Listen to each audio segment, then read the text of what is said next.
Private nursing hospital ওনার অ্যাসোসিয়েশনের পক্ষ থেকে বর্তমানের স্বাস্থ্য দপ্তরের উদ্যোগে এবং প্রশাসনের সহযোগিতায় আমরা আমাদের বেলকাস অঞ্চলে 64টা যে টিবি পেশেন্ট আছে তার মধ্যে প্রথম ফেজে 30টা পেশেন্টকে আমরা খাবার সরবরাহ করলাম।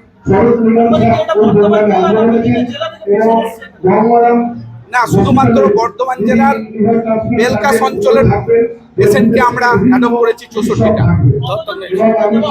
64টা পেশেন্টকে দেওয়া হবে, আজকে 30টা দেওয়া হলো, নেক্সট পেজে 34টা পেশেন্টকে দেওয়া হবে। অতিথি হিসাবে আমাদের সিওমি স্যার আছেন, আমাদের বিভিন্ন হসপিটালের ডক্টরবাবুরা আছেন এবং আমাদের অ্যাসোসিয়েশন সমস্ত কর্মকর্তা এবং বিভিন্ন নার্সিংহোমের মালিকরা আছেন এবং সর্বোপরি আপনারা সাংবাদিকগণ আছেন। এই কর্মসূচি কি আগামী দিনে চলবে?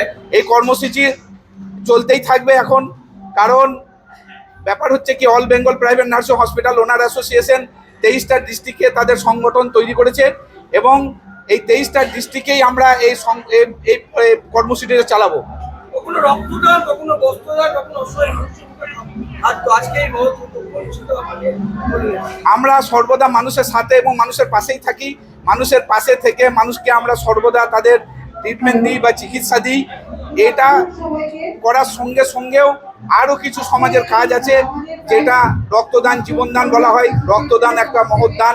তার সঙ্গে সঙ্গে আজকে আমাদের যে টিবি পেশেন্টগুলো আছে, রাজ্য সরকার যেমন তাদের পাশে আছেন, সাথে আছেন, আমরা প্রাইভেট নার্সিংহোমগুলোর তরফ থেকেও আমরা এটা উদ্যোগ নিয়েছি যে আমরাও তাদের পাশে থেকে তাদেরকে কিছুটা যদি সাহায্য করা যায়।